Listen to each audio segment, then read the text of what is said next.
Superman is without a doubt comic books' first and foremost superhero. When people think superheroes, they think Superman.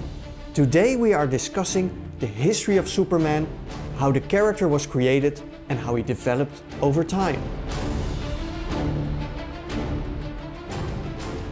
Superman was created by Jerry Siegel and Joe Shuster and first appeared in print in 1938.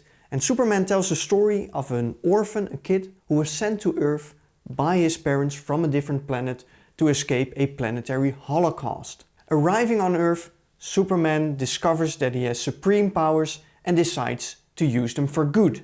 An anecdote explains just how new the concept of Superman really was. It is said that one of the first publishers refused to print Superman because he felt that no one would believe the story of a superhero who would be able to lift a car.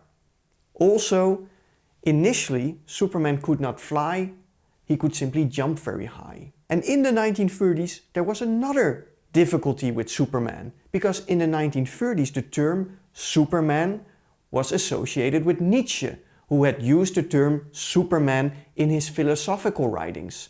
And by the 1930s, Nietzsche was embraced by Nazi Germany.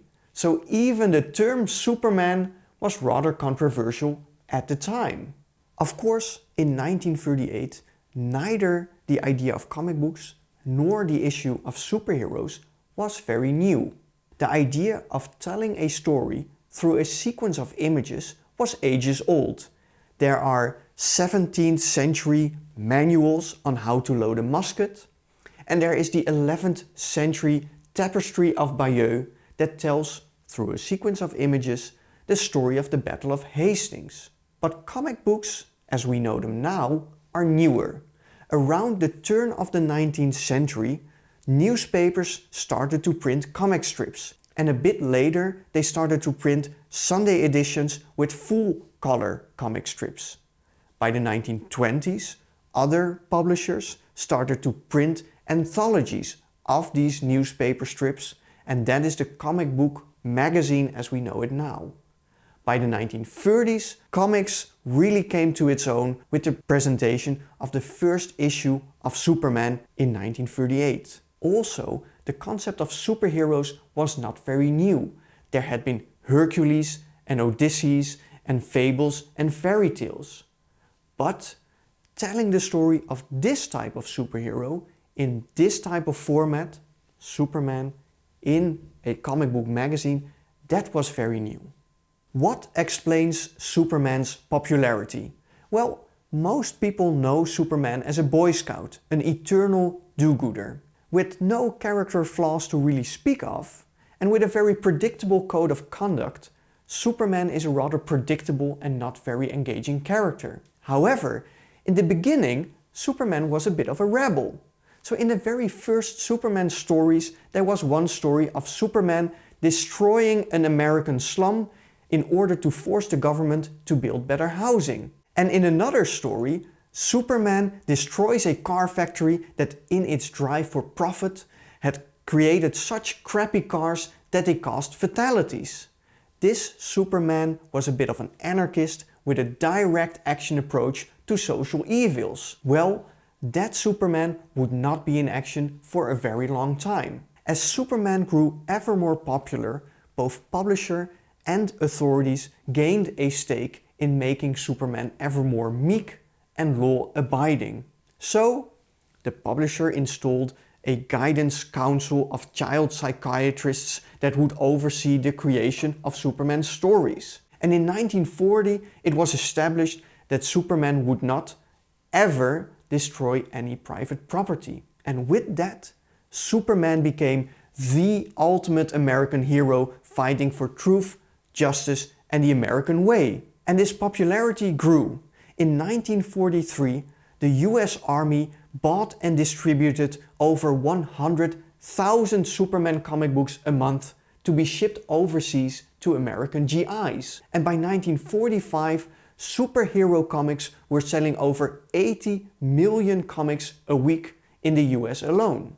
Superman was a new character, And over time the character developed and writers gave him ever more powers.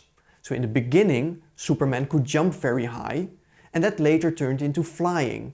Superman was given the power to burn fire with his eyes, see through walls, and blast ice from his mouth. There was nothing that he could not do. The idea behind giving him ever more powers was to make the story ever more awesome.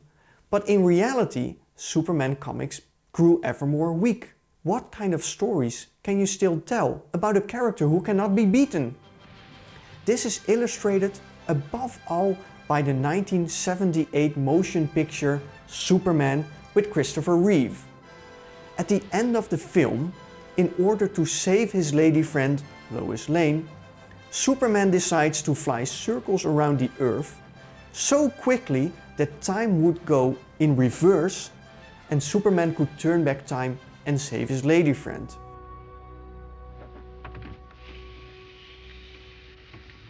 Hi. Don't bother, I think it's dead. Awesome, of course, but this also leaves major questions. If Superman can turn back time every time that he is beaten or has to face hard facts, what story can still be told there? There's also another issue. How can there still be poverty, exploitation, violence in a world inhabited by Superman? The cultural critic and author Umberto Eco has said that Superman, through his stories, actually naturalizes social evils. 4. If Superman can stop a meteorite from destroying the planet Earth and can stop the schemes of supervillains, but there are still homeless people in his native city of Metropolis, then apparently homelessness is a natural part of society, something that even Superman cannot solve. In order to deal with the issue of Superman's near invincibility, writers often took recourse to short, self-contained stories in which they either took away Superman's powers or sent him into space to fight supervillains with superpowers. And in this story, Superman versus Muhammad Ali, they do both. So the story tells a story of aliens abducting Superman and Muhammad Ali, who have to slug it out into space because otherwise aliens will destroy the planet Earth. And although this story is epic in scale, it is also rather childish and not very engaging. And this started to hurt sales. By 1965, Superman was still selling 800,000 copies a month. 10 years later, it was only 300,000, and by 1983, even half of that. The publisher had to come up with something new. And that new thing came with the 1986 reboot of Superman by John Byrne. What John Byrne did was to decrease Superman's powers and to refocus attention away from these powers towards the relationships between Superman, his friends, foes, and Lois Lane. Superman is an orphan, the last of his people and the sole survivor of a planetary holocaust. And this fact becomes all the more interesting when we realize that both of his creators had Jewish backgrounds. Superman is a father, a husband, and a friend to many. By focusing on Superman's humanity and his relationships to others, instead of on his superpowers, the character gains more depth, and the stories and Superman himself become in effect more powerful. Thank you for watching this video. If you liked this video, don't forget to like, subscribe and ring the bell. And especially ringing the bell is important, because with all these bells I will exchange them for photon torpedoes, which I will then use to conquer the entire galaxy.